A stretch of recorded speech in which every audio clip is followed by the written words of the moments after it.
ਪ੍ਰੀਤ Punjabi channel ਦੇਖ ਰਹੇ ਸਾਰੇ ਦਰਸ਼ਕਾਂ ਨੂੰ ਮੇਰੇ ਵੱਲੋਂ ਸਤਿ ਸ੍ਰੀ ਅਕਾਲ। ਮੈਂ ਅਮਨਪ੍ਰੀਤ ਤੁਹਾਡੇ ਲਈ ਤਾਜ਼ੀਆਂ ਖਬਰਾਂ ਲੈ ਕੇ ਹਾਜ਼ਰ ਹਾਂ।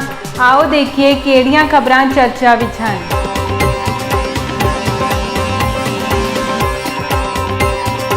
ਨਵਜੋਤ ਸਿੰਘ ਸਿੱਧੂ ਕੱਲ ਰਸਮੀ ਤੌਰ ਤੇ ਪੰਜਾਬ ਕਾਂਗਰਸ ਦੇ ਪ੍ਰਧਾਨ ਦਾ ਅਹੁਦਾ ਸੰਭਾਲਣਗੇ। ਉਹਨਾਂ ਦੇ ਨਾਲ ਚਾਰੋਂ ਕਾਰਜਕਾਰੀ ਪ੍ਰਧਾਨ ਵੀ ਆਪਣੀ ਜ਼ਿੰਮੇਵਾਰੀ ਸੰਭਾਲਣਗੇ। ਕੁਲਜੀਤ ਨਾਗਰਾ ਨੇ ਸਾਰੇ ਮੰਤਰੀਆਂ ਨੂੰ ਪਹੁੰਚਣ ਦੀ ਅਪੀਲ ਕੀਤੀ ਹੈ।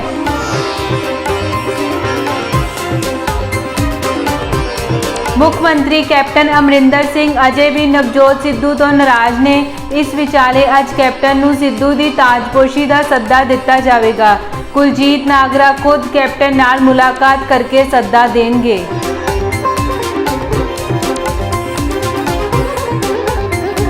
ਨਵਜੋਤ ਸਿੰਘ ਸਿੱਧੂ ਦੀ ਤਾਜਪੋਸ਼ੀ ਤੋਂ ਪਹਿਲਾਂ ਕੈਪਟਨ ਵੱਲੋਂ ਵੀ ਮੁਲਾਕਾਤਾਂ ਦਾ ਦੌਰ ਜਾਰੀ ਹੈ।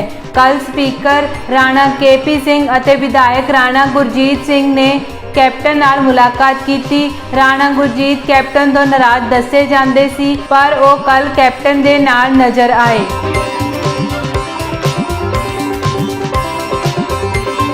ਕਾਂਗਰਸੀ ਵਿਧਾਇਕ ਦਰਸ਼ਨ ਬਰਾੜ ਦੀ ਵੀਡੀਓ ਵਾਇਰਲ ਹੋ ਰਹੀ ਹੈ, ਜੋ ਸਿੱਧੂ ਦੇ ਪ੍ਰਧਾਨ ਬਣਨ ਤੇ ਉਤਸ਼ਾਹਿਤ ਨਜ਼ਰ ਆ ਰਹੇ ਨੇ।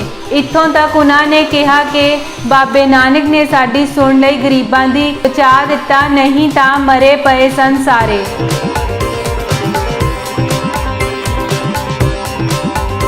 ਕਾਂਗਰਸ ਦੇ ਵਿਵਾਦ ਤੇ ਅਕਾਲੀ ਆਗੂ ਦਲਜੀਤ ਸਿੰਘ ਚੀਮਾ ਦਾ ਬਿਆਨ ਆਇਆ ਹੈ। ਉਹਨਾਂ ਕਿਹਾ ਕਾਂਗਰਸ ਵੱਲੋਂ ਅਸਲ ਮੁੱਦਿਆਂ ਤੋਂ ਲੋਕਾਂ ਦਾ ਧਿਆਨ ਹਟਾਉਣ ਲਈ ਜਾਣਬੁੱਝ ਕੇ ਸਭ ਕੁਝ ਕੀਤਾ ਜਾ ਰਿਹਾ ਹੈ।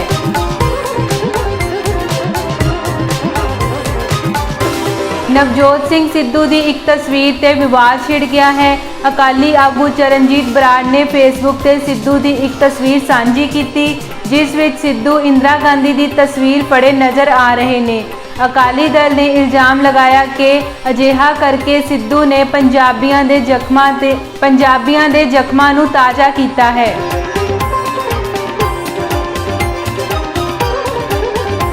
ਹਾਲਾਂਕਿ ਅਕਾਲੀ ਦਲ ਦੀ ਪੋਸਟ ਤੇ ਕਾਂਗਰਸ ਵਿਧਾਇਕ ਰਾਜਾ ਵੜਿੰਗ ਨੇ ਪਲਟਵਾਰ ਕੀਤਾ।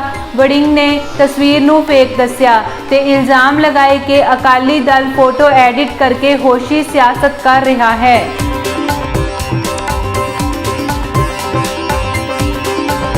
ਆਮ ਆਦਮੀ ਪਾਰਟੀ ਨੇ ਪੰਜਾਬ ਸਰਕਾਰ ਤੇ ਇਲਜ਼ਾਮ ਲਗਾਏ ਨੇ।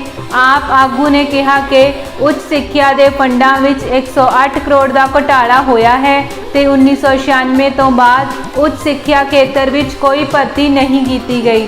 ਆਪ ਵੱਲੋਂ ਹਾਈ ਕੋਰਟ ਦੀ ਨਿਗਰਾਨੀ ਹੇਠ ਜਾਂਚ ਦੀ ਵੀ ਮੰਗ ਕੀਤੀ ਗਈ ਹੈ।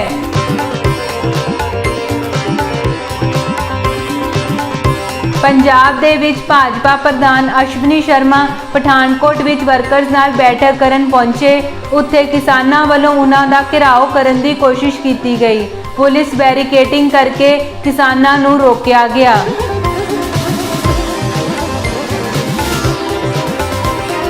ਸ਼੍ਰੋਮਣੀ ਅਕਾਲੀ ਦਲ ਦੇ ਵਫਦ ਵੱਲੋਂ ਦਿੱਲੀ ਵਿੱਚ ਲਿਫਟ ਫਲਾਵਰ ਚਰਚ ਦਾ ਦੌਰਾ ਕੀਤਾ ਗਿਆ। ਵਫਦ ਦੀ ਅਗਵਾਈ ਪ੍ਰੇਮ ਸਿੰਘ ਚੰਦੂਮਾਜਰਾ ਵੱਲੋਂ ਕੀਤੀ ਗਈ। ਇਸ ਮੌਕੇ ਉਹਨਾਂ ਨਾਲ ਨਰੇਸ਼ ਗੁਜਰਾਲ ਵੀ ਮੌਜੂਦ ਰਹੇ।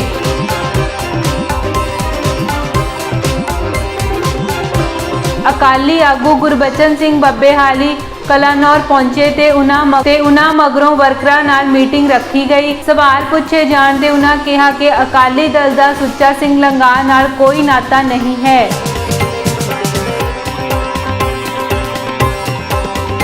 ਹਰਿਆਣਾ ਦੇ BJP ਪ੍ਰਧਾਨ ਓਮ ਪ੍ਰਕਾਸ਼ ਧਨਖੜ ਵੱਲੋਂ ਦਿੱਲੀ ਦਾ ਦੌਰਾ ਕੀਤਾ ਗਿਆ, ਜਿਸ ਦੌਰਾਨ ਉਹ ਕੇਂਦਰੀ ਵਾਤਾਵਰਣ ਮੰਤਰੀ ਭੁਪਿੰਦਰ ਯਾਦਵ ਨੂੰ ਮਿਲੇ ਤੇ ਨਾਲ ਹੀ ਪੁਰਸ਼ੋਤਮ ਰੁਪਾਲਾ ਦੇ ਨਾਲ ਵੀ ਮੁਲਾਕਾਤ ਕੀਤੀ।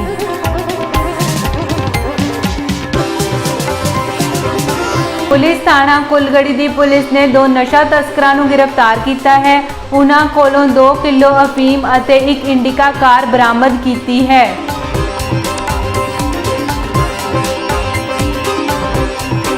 ਲਵਪ੍ਰੀਤ ਦੀ ਮੌਤ ਦੇ ਮਾਮਲੇ ਵਿੱਚ ਕਈ ਜਥੇਬੰਦੀਆਂ ਵੱਲੋਂ ਵੱਡਾ ਇਕੱਠ ਕੀਤਾ ਗਿਆ। ਬੇਅੰਤ ਕੌਰ ਤੇ ਉਸ ਦੇ ਪਰਿਵਾਰ ਖਿਲਾਫ ਕਾਰਵਾਈ ਦੀ ਮੰਗ ਕੀਤੀ ਗਈ। ਕਾਰਵਾਈ ਨਾ ਹੋਣ ਤੇ ਸੰਘਰਸ਼ ਵਿੱਢਣ ਦਾ ਐਲਾਨ ਕੀਤਾ ਗਿਆ ਹੈ।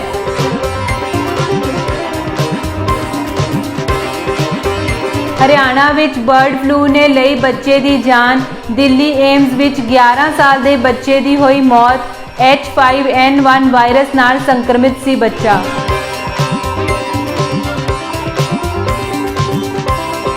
ਕਿਸਾਨਾਂ ਨੂੰ ਮਿਲੀ ਦਿੱਲੀ ਵਿੱਚ ਪ੍ਰਦਰਸ਼ਨ ਦੀ ਇਜਾਜ਼ਤ। ਸੰਸਦ ਭਵਨ ਦੀ ਜਗ੍ਹਾ ਜੰਤਰ ਮੰਤਰ ਤੇ ਦੇਣਗੇ ਧਰਨਾ।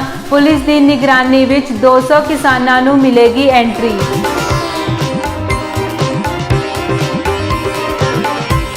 ਟੀਕਰੀ ਬਾਰਡਰ ਤੇ ਕਿਸਾਨਾਂ ਦੇ ਵਿੱਚ ਪਹੁੰਚੇ ਓਮ ਪ੍ਰਕਾਸ਼ ਚੌਟਾਲਾ।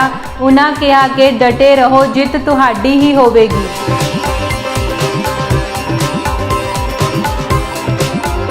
ਹਿਮਾਚਲ ਵਿੱਚ ਮੌਸਮ ਵਿਭਾਗ ਨੇ ਜਾਰੀ ਕੀਤਾ ਅਲਰਟ। ਕਾਂਗੜਾ ਤੇ ਮੰਡੀ ਜ਼ਿਲ੍ਹੇ ਵਿੱਚ ਅਗਲੇ 24 ਘੰਟਿਆਂ ਵਿੱਚ ਭਾਰੀ ਮੀਂਹ ਦੀ ਸੰਭਾਵਨਾ। ਹੜ੍ਹ ਦੀ ਵੀ ਦਿੱਤੀ ਗਈ ਚੇਤਾਵਨੀ।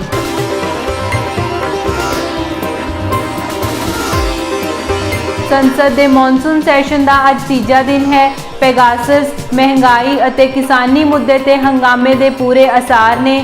ਕਿਸਾਨਾਂ ਨੇ तमाम ਸਾਂਸਦਾਂ ਨੂੰ ਬਾਕੀ ਮੁੱਦੇ ਛੱਡ ਸਿਰਫ ਖੇਤੀ ਕਾਨੂੰਨਾਂ ਤੇ ਫੋਕਸ ਕਰਨ ਦੀ ਦਿੱਤੀ ਹਦਾਇਤ।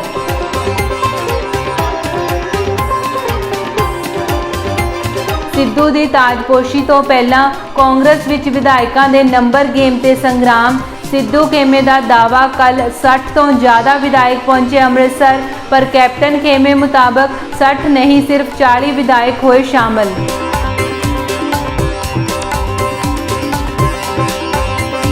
ਕਿਸਾਨਾਂ ਨੇ ਹੱਲਾ ਬੋਲ ਦਿੱਤਾ ਹੈ। ਜੰਤਰ ਮੰਤਰ ਦੇ ਲਈ ਕਿਸਾਨ ਰਵਾਨਾ ਹੋ ਗਏ ਨੇ। ਸਿੰਘੂ ਬਾਰਡਰ ਤੋਂ ਬੱਸਾਂ ਵਿੱਚ ਬੈਠ ਕੇ ਜੰਤਰ ਮੰਤਰ ਦੇ ਲਈ ਰਵਾਨਾ ਹੋ ਗਏ ਨੇ ਕਿਸਾਨ। 5 ਬੱਸਾਂ ਜੰਤਰ ਮੰਤਰ ਜਾਣਗੀਆਂ। 40 ਕਿਸਾਨ ਇੱਕ ਬੱਸ ਵਿੱਚ ਬੈਠਣਗੇ। 5 ਬੱਸਾਂ ਵਿੱਚ 200 ਕਿਸਾਨ ਬੈਠਣਗੇ, ਕਿਉਂਕਿ 200 ਕਿਸਾਨਾਂ ਨੂੰ ਇਜਾਜ਼ਤ ਦਿੱਤੀ ਗਈ ਹੈ। ਦੂਜੇ ਪਾਸੇ ਪੁਲਿਸ ਪ੍ਰਸ਼ਾਸਨ ਵੀ ਪੂਰੀ ਤਰ੍ਹਾਂ ਤੈਨਾਤ ਨਜ਼ਰ ਆ ਰਿਹਾ ਹੈ। ਅੱਜ ਤੋਂ ਰੋਜ਼ਾਨਾ ਜੰਤਰ ਮੰਤਰ ਤੇ ਸੰਸਦ ਦੀ ਕਿਸਾਨਾਂ ਦੀ ਸੰਸਦ ਲੱਗੇਗੀ। ਇੱਕ ਪਾਸੇ ਸੰਸਦ ਵਿੱਚ ਮੌਨਸੂਨ ਇਜਲਾਸ ਚੱਲ ਰਿਹਾ ਹੈ ਤੇ ਦੂਜੇ ਪਾਸੇ ਕਿਸਾਨ ਜੰਤਰ ਮੰਤਰ ਤੇ ਆਪਣੀ ਸੰਸਦ ਲਗਾਉਣਗੇ। 9 ਅਪ੍ਰੈਲ ਤੱਕ ਮੌਨਸੂਨ ਦਾ ਇਜਲਾਸ ਚੱਲੇਗਾ। ਉਸੇ ਤਰ੍ਹਾਂ 9 ਅਗਸਤ ਤੱਕ ਜੰਤਰ ਮੰਤਰ ਤੇ ਕਿਸਾਨਾਂ ਦੀ ਸੰਸਦ ਵੀ ਚੱਲੇਗੀ। ਸਿਰਫ 200 ਕਿਸਾਨਾਂ ਨੂੰ ਜਾਣ ਦੀ ਇਜਾਜ਼ਤ ਮਿਲੀ ਹੈ। ਇਸ ਲਈ ਕਿਸਾਨ ਜਥੇਬੰਦੀਆਂ ਨੇ ਫੈਸਲਾ ਲਿਆ ਹੈ ਕਿ ਹਰ ਰੋਜ਼ ਕਿਸਾਨ ਬਦਲ ਕੇ ਜਾਣਗੇ ਤਾਂ ਜੋ ਸਾਰੇ ਕਿਸਾਨਾਂ ਨੂੰ ਮੌਕਾ ਦਿੱਤਾ ਜਾ ਸਕੇ।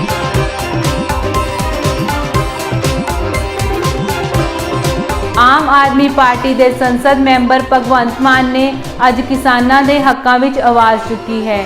ਮਾਨ ਨੇ ਕਿਹਾ ਕਿ 3 ਦਿਨਾਂ ਤੋਂ ਪਾਰਲੀਮੈਂਟ ਵਿੱਚ ਉਹਨਾਂ ਨੇ ਐਡਜੋਰਨਮੈਂਟ ਮੋਸ਼ਨ, ਸਾਰੇ ਕੰਮ ਰੋਕ ਕੇ ਖੇਤੀ ਕਾਨੂੰਨ ਰੱਦ ਕਰੋ ਦਾ ਨੋਟਿਸ ਦਿੱਤਾ ਹੈ। ਉਹਨਾਂ ਕਿਹਾ ਕਿ ਬਾਕੀ ਸਾਰੇ ਕੰਮ ਰੋਕ ਕੇ ਸਿਰਫ ਤੇ ਸਿਰਫ ਜਿਹੜੇ 3 ਕਾਲੇ ਖੇਤੀ ਕਾਨੂੰਨਾਂ ਨਾਲ ਸੰਬੰਧਿਤ ਹਨ ਉਹਨਾਂ ਨੂੰ ਵਾਪਸ ਲੈਣ ਲਈ ਚਰਚਾ ਕਰੋ, ਬਹਿਸ ਕਰੋ ਅਤੇ ਇਸ ਤੋਂ ਬਾਅਦ ਜੋ ਮਰਜ਼ੀ ਕੰਮ ਕਰੋ। ਉਹਨਾਂ ਨੇ ਕਿਹਾ ਕਿ ਇਸ ਸਮੇਂ ਕਿਸਾਨਾਂ ਦੇ ਮੁੱਦਿਆਂ ਨੂੰ ਪਹਿਲ ਦੇ ਆਧਾਰ ਤੇ ਹੱਲ ਕੀਤਾ ਜਾਵੇ।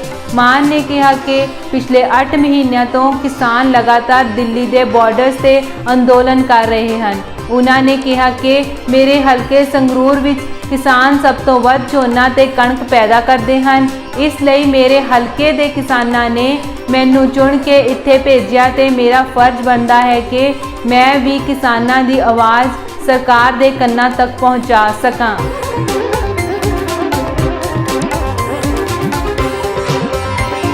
ਕੈਨੇਡਾ ਦੀਆਂ ਸੁਰਖੀਆਂ। ਚੋਣਾਂ ਵਿੱਚ ਖੜੇ ਹੋਣ ਨਾਲੋਂ UN ਕਾਨਫਰੰਸ ਵਿੱਚ ਹਿੱਸਾ ਲਵਾਂਗਾ, ਮਾਰਕ ਕਾਰਨੇ। ਇਸ ਸਾਲ ਦੇ ਅੰਤ ਵਿੱਚ ਜੇ ਚੋਣਾਂ ਹੁੰਦੀਆਂ ਹਨ ਤਾਂ ਮਾਰਕ ਕਾਰਨੇ ਲਿਬਰਲਸ ਵੱਲੋਂ ਚੋਣਾਂ ਵਿੱਚ ਖੜੇ ਨਹੀਂ ਹੋਣਗੇ। ਬੈਂਕ ਆਫ ਕੈਨੇਡਾ ਤੇ ਬੈਂਕ ਆਫ ਇੰਡੀਆ ਦੇ ਸਾਬਕਾ ਗਵਰਨਰ ਨੇ ਸਪਸ਼ਟ ਕੀਤਾ ਕਿ ਉਹਨਾਂ ਵੱਲੋਂ ਵਾਤਾਵਰਣ ਵਿੱਚ ਹੋ ਰਹੀਆਂ ਤਬਦੀਲੀਆਂ ਬਾਰੇ ਗਲੋਬਲ ਸੰਘਰਸ਼ ਵਿੱਚ ਮਦਦ ਕਰਨ ਦੀ ਵਚਨਬੱਧਤਾ ਪ੍ਰਗਟਾਈ ਗਈ ਹੈ ਤੇ ਉਹ ਇਸ ਮਾਮਲੇ ਵਿੱਚ ਸੰਯੁਕਤ ਰਾਸ਼ਟਰ ਦੀ ਅਹਿਮ ਕਾਨਫਰੰਸ ਤੋਂ ਕੁਝ ਮਹੀਨੇ ਪਹਿਲਾਂ ਆਪਣਾ ਪੱਲਾ ਨਹੀਂ ਝਟਕ ਸਕਦੇ। ਇੱਕ ਇੰਟਰਵਿਊ ਵਿੱਚ ਕਾਰਨੇ ਨੇ ਆਖਿਆ ਕਿ ਉਹਨਾਂ ਇਸ ਮਾਮਲੇ ਵਿੱਚ ਕਾਫੀ ਸੋਚ ਵਿਚਾਰ ਕੀਤਾ ਹੈ ਤੇ ਉਹ ਜਨਤਾ ਦੀ ਸੇਵਾ ਵਿੱਚ ਪੂਰਾ ਯਕੀਨ ਰੱਖਦੇ ਹਨ। ਦੂਜੇ ਪਾਸੇ ਉਹਨਾਂ ਆਖਿਆ ਕਿ ਸਰਕਾਰ ਦੇ ਏਜੰਡੇ ਦਾ ਵੀ ਉਹ ਪੂਰੀ ਤਰ੍ਹਾਂ ਸਮਰਥਨ ਕਰਦੇ ਹਨ। ਉਹਨਾਂ ਆਖਿਆ ਕਿ ਪੂਰੇ ਸੋਚ ਵਿਚਾਰ ਤੇ ਕਸ਼ਮਕਸ਼ ਵਿੱਚੋਂ ਨਿਕਲਣ ਤੋਂ ਬਾਅਦ ਉਹ ਇਸੇ ਸਿੱਟੇ ਉੱਤੇ ਪਹੁੰਚੇ ਹਨ ਕਿ ਵਚਨਬੱਧਤਾ ਹੀ ਹੁੰਦੀ ਹੈ ਜ਼ਿਕਰਯੋਗ ਹੈ ਕਿ ਕਾਰ ਨੇ ਕਲਾਈਮੇਟ ਚੇਂਜ ਅਤੇ ਫਾਈਨੈਂਸ ਸੰਬੰਧੀ ਸੰਯੁਕਤ ਰਾਸ਼ਟਰ ਦੇ ਵਿਸ਼ੇਸ਼ ਸਫੀਰ ਹਨ। ਇਸ ਦੇ ਨਾਲ ਹੀ ਉਹ ਨੈਟ ਜ਼ੀਰੋ ਲਈ ਗਲਾਸਗੋ ਫਾਈਨੈਂਸ਼ੀਅਲ ਅਲਾਇੰਸ ਦੇ ਚੇਅਰ ਵੀ ਹਨ। ਗਲਾਸਗੋ ਫਾਈਨੈਂਸ਼ੀਅਲ ਅਲਾਇੰਸ ਦੁਨੀਆ ਭਰ ਦੇ ਬੈਂਕਾਂ ਤੇ ਅਸੈਟ ਮੈਨੇਜਮੈਂਟ ਫਰਮਸ ਨੂੰ ਇਕਜੁੱਟ ਕਰਕੇ ਨੈਟ ਜ਼ੀਰੋ ਕਾਰਬਨ ਰਿਸਾਅ ਉੱਤੇ ਆਧਾਰਿਤ ਅਰਥਚਾਰਾ ਤਿਆਰ ਕਰਨ ਦਾ ਟੀਚਾ ਰੱਖਦਾ ਹੈ। ਕਾਰਨੇ ਦਾ ਕੰਮ UN ਕਲਾਈਮੇਟ ਕਾਨਫਰੰਸ, ਜਿਸ ਨੂੰ COP26 ਵਜੋਂ ਵੀ ਜਾਣਿਆ ਜਾਂਦਾ ਹੈ, ਨੂੰ ਸਫਲ ਬਣਾਉਣ ਲਈ ਕਾਫੀ ਅਹਿਮ ਹੈ। ਇਹ ਕਾਨਫਰੰਸ 31 ਅਕਤੂਬਰ ਤੋਂ 12 ਨਵੰਬਰ ਤੱਕ ਗਲਾਸਗੋ ਵਿੱਚ ਹੋਣੀ ਤੈਅ ਹੈ। ਕਾਰਨੇ ਨੇ ਕਿਸੇ ਹੋਰ ਸਮੇਂ ਲਿਬਰਲਜ਼ ਲਈ ਚੋਣ ਲੜਨ ਤੋਂ ਇਨਕਾਰ ਨਹੀਂ ਕੀਤਾ।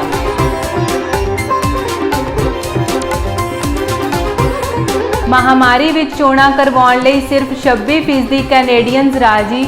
ਨੈਨੋਜ਼ ਇੱਕ ਨਵੇਂ ਸਰਵੇਖਣ ਅਨੁਸਾਰ ਇਸ ਸਾਲ ਦੇ ਅੰਤ ਵਿੱਚ ਸਿਰਫ 26% ਕੈਨੇਡੀਅਨ ਫੈਡਰਲਜ਼ ਚੋਣਾਂ ਕਰਵਾਉਣ ਦੇ ਹੱਕ ਵਿੱਚ ਹਨ। ਨੈਨੋਜ਼ ਰਿਸਰਚ ਵੱਲੋਂ ਕਰਵਾਏ ਗਏ ਨਵੇਂ ਸਰਵੇਖਣ ਵਿੱਚ ਸਾਹਮਣੇ ਆਇਆ ਕਿ 37% ਕੈਨੇਡੀਅਨਜ਼ ਇਸ ਸਾਲ ਦੇ ਅੰਤ ਵਿੱਚ ਚੋਣਾਂ ਕਰਵਾਉਣ ਦੇ ਖਿਆਲ ਤੋਂ ਹੀ ਪਰੇਸ਼ਾਨ ਹਨ। 34% ਅਜੇ ਇਸ ਬਾਰੇ ਸਪਸ਼ਟ ਨਹੀਂ ਹਨ ਕਿ ਚੋਣਾਂ ਕਰਵਾਈਆਂ ਜਾਣੀਆਂ ਚਾਹੀਦੀਆਂ ਹਨ ਜਾਂ ਨਹੀਂ। 26% ਆਉਣ ਵਾਲੇ ਕੁਝ ਮਹੀਨਿਆਂ ਵਿੱਚ ਚੋਣਾਂ ਕਰਵਾ ਕੇ ਖੁਸ਼ ਹਨ। ਹਾਲਾਂਕਿ ਅਜੇ ਰਸਮੀ ਤੌਰ ਉੱਤੇ ਚੋਣਾਂ ਦਾ ਐਲਾਨ ਨਹੀਂ ਕੀਤਾ ਗਿਆ ਹੈ, ਪਰ ਇਹ ਕਨਸੋਆਂ ਹਨ ਕਿ ਆਉਣ ਵਾਲੇ ਹਫ਼ਤਿਆਂ ਵਿੱਚ ਚੋਣਾਂ ਦਾ ਐਲਾਨ ਹੋ ਸਕਦਾ ਹੈ। ਇਹ ਕਿਆਫੇ ਇਸ ਲਈ ਵੀ ਲਾਏ ਜਾ ਰਹੇ ਹਨ ਕਿਉਂਕਿ ਪ੍ਰਧਾਨ ਮੰਤਰੀ ਜਸਟਿਨ ਟਰੂਡੋ ਕਈ ਤਰ੍ਹਾਂ ਦੇ ਫੰਡਸ ਦੇ ਐਲਾਨ ਦੇ ਸੰਬੰਧ ਵਿੱਚ ਦੇਸ਼ ਭਰ ਦਾ ਦੌਰਾ ਕਰ ਰਹੇ ਹਨ। ਫਿਰ ਵੀ ਜੇ ਮਹਾਮਾਰੀ ਵਿੱਚ ਚੋਣਾਂ ਹੁੰਦੀਆਂ ਵੀ ਹਨ ਤਾਂ 37% ਕੈਨੇਡੀਅਨਜ਼ ਨੇ ਆਖਿਆ ਕਿ ਉਹ ਨਿੱਜੀ ਤੌਰ ਉੱਤੇ VOTING ਕਰਨ ਜਾਣ ਨਾਲੋਂ ਡਾਕ ਰਾਹੀਂ VOTING ਕਰਨ ਨੂੰ ਪਹਿਲ ਦੇਣਗੇ, ਜਦਕਿ 24% ਨੇ ਆਖਿਆ ਕਿ ਉਹ ਖੁਦ ਜਾ ਕੇ VOTING ਕਰਨ ਨੂੰ ਬੁਰਾ ਨਹੀਂ ਸਮਝਦੇ। 26% ਕੈਨੇਡੀਅਨਜ਼ ਨੇ ਆਖਿਆ ਕਿ ਉਹ ਡਾਕ ਰਾਹੀਂ VOTING ਦੇ ਹੱਕ ਵਿੱਚ ਨਹੀਂ ਹਨ, ਜਦਕਿ 11% ਨੇ ਆਖਿਆ ਕਿ ਉਹ ਕੁਝ ਹੱਦ ਤੱਕ ਇਸ ਲਈ ਰਾਜੀ ਨਹੀਂ।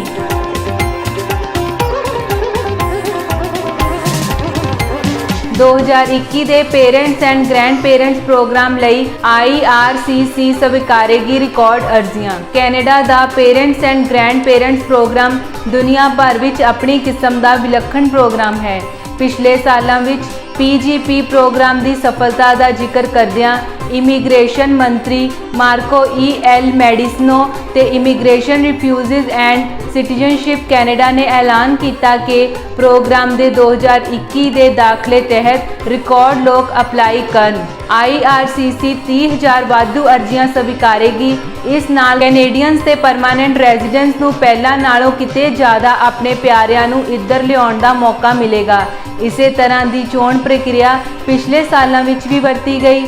IRCC ਵੱਲੋਂ ਉਹਨਾਂ ਸਮਰੱਥ ਸਪਾਂਸਰਜ਼ ਨੂੰ ਸੱਦੇ ਭੇਜੇ ਜਾਣਗੇ ਜਿਨ੍ਹਾਂ ਦੇ 2020 ਵਿੱਚ ਸਪਾਂਸਰ ਫਾਰਮ ਲਈ ਪਹਿਲਾਂ ਹੀ ਇੰਟਰਸਟ ਭਰਿਆ ਸੀ। ਇਸ ਨਾਲ ਇਸ ਮਾਮਲੇ ਵਿੱਚ ਰੁਚੀ ਰੱਖਣ ਵਾਲੇ ਹੋਰਨਾਂ ਸਪਾਂਸਰਜ਼ ਨੂੰ ਵੀ ਆਪਣੇ ਮਾਪਿਆਂ ਤੇ ਗ੍ਰੈਂਡ ਪੇਰੈਂਟਸ ਨੂੰ ਕੈਨੇਡਾ ਸੱਦਣ ਦਾ ਮੌਕਾ ਮਿਲੇਗਾ। ਇਸ ਲਈ ਅਪਲਾਈ ਕਰਨ ਵਾਸਤੇ ਸੱਦਾ ਪੱਤਰ ਅਗਲੇ 2 ਹਫ਼ਤਿਆਂ ਦੇ ਅਰਸੇ ਦੌਰਾਨ ਭੇਜਿਆ ਜਾਵੇਗਾ। ਇਸ ਪ੍ਰਕਿਰਿਆ ਦੇ ਹਿੱਸੇ ਵਜੋਂ ਜਿਨ੍ਹਾਂ ਨੂੰ ਅਪਲਾਈ ਕਰਨ ਦਾ ਸੱਦਾ ਮਿਲੇਗਾ ਉਹ ਸਾਡੇ permanent resident digital intake tool ਦੀ ਵਰਤੋਂ ਕਰਨ ਦੇ ਯੋਗ ਹੋ ਜਾਵੇਗਾ। ਉਹਨਾਂ ਦੀਆਂ ਅਰਜ਼ੀਆਂ ਇਲੈਕਟ੍ਰੋਨਿਕਲੀ ਜਮ੍ਹਾਂ ਹੋ ਜਾਣਗੀਆਂ। ਇਹ ਸਭ ਕੈਨੇਡਾ ਦੇ ਇਮੀਗ੍ਰੇਸ਼ਨ ਸਿਸਟਮ ਦੇ ਆਧੁਨਿਕੀਕਰਨ ਲਈ ਜ਼ਰੂਰੀ ਹੈ ਤੇ ਇਸ ਨਾਲ ਐਪਲੀਕੇਸ਼ਨ ਪ੍ਰਕਿਰਿਆ ਵੀ ਸਧਾਰਨ ਬਣ ਜਾਵੇਗੀ।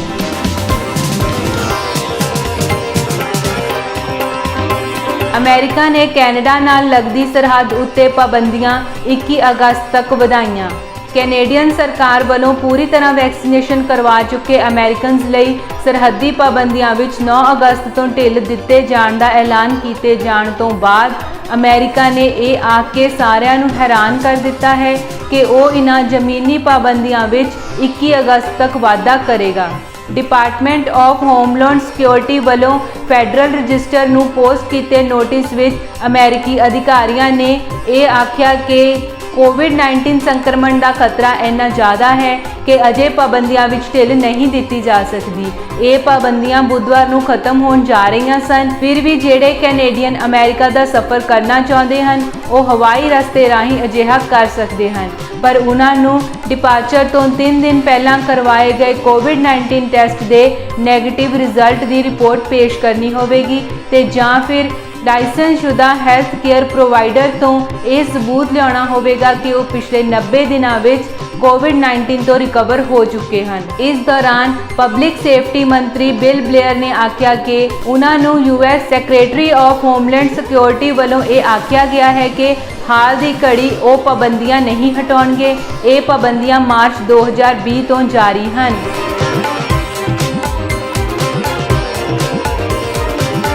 कुछ खबरां खेड जगत तो। फिडे विश्व कप शतरंज विच विदित ने अधिबन नूं हराया। फिडे विश्व कप शतरंज विच भारत के विदित गुजराती ने हमवदनी अधिबन भास्करन नूं हरा के चौथे दौर विच जगह बनाई। विदित दे नाल पेंटला हरिकृष्णा अते आर प्रज्ञानंदा ने भी अंतिम 32 विच स्थान हासिल कर लिया, जदों कि हरिका अते निहाल सरीन क्रमवार रूस की गुनीना वालेंटिना अते रूस के दमित्री तो हार के बाहर हो गए। 16 सालों का प्रज्ञानंदा ने पोलैंड के 56 साल के अनुभवी ग्रैंड मास्टर माइकल क्रासनेकोव नूं टाई ब्रेक विच 2.5 ते 1.5 नाल हरा के अगले दौर विच जगह बना ली।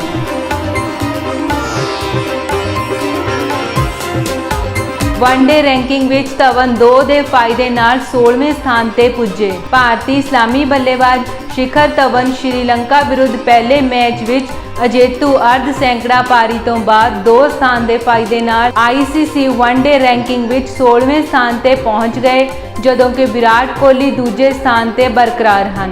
धवन कोलंबो विच खेडी जा रही 3 मैचों की वनडे सीरीज़ के पहले मुकाबले विच अजेतू 86 दौड़ां की मदद नाल 712 रेटिंग अंक तक पहुंच गए, जिस नाल वो 2 स्थान का फायदा हासिल करने विच सफल रहे, जदों कि कोहली के 848 अंक हैं। भारत के एक होर सीनियर बल्लेबाज रोहित शर्मा 817 अंक के नाल सूची विच तीजे स्थान ते हैं, जिस विच पाकिस्तान के बाबर आजम 873 अंकों नाल टॉप ते हैं।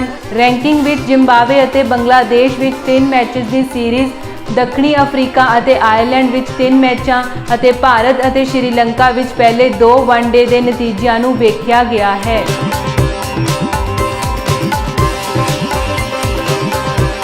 खेडां दे उद्घाटन तो पहला पाबंदियां कारण टोक्यो के लोगों विच निराशा।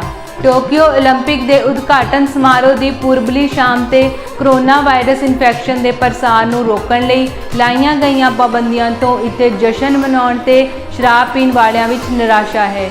जापान के शहर के रेस्टोरेंट्स ते बार नूं रात 8 बजे तक बंद करने लई कहा गया है।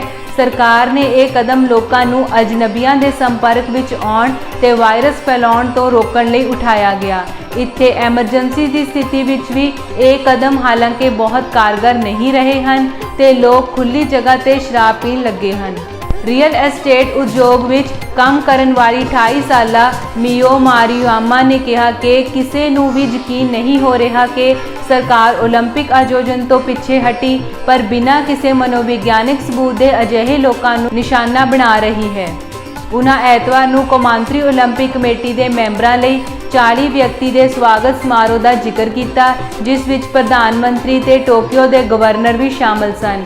उन्होंने कहा, अजिहा नहीं है कि असी नियम तोड़ रहे हाँ, पर असी सियासतदानां दी गल ते कारजां विचाले दिस रहे फर्क के खिलाफ हाँ।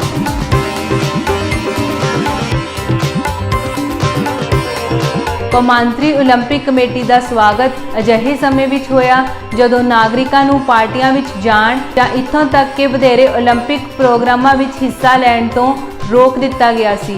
स्थानिक लोग हालांकि इस तो नाराज हैं।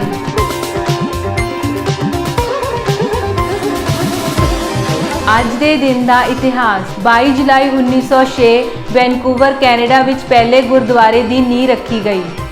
22 जुलाई 1923 भारतीय गायक मुकेश का जन्म। 22 जुलाई 1947 भारत का झंडा अपनाया गया। 22 जुलाई 1954 भारती लेखक लक्ष्मण राव का जन्म।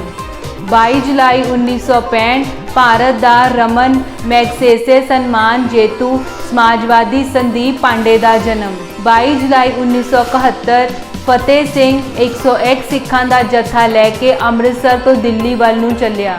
22 जुलाई 1976 समझौता एक्सप्रैस पाकिस्तान अते भारत विच रेल समझौता होया।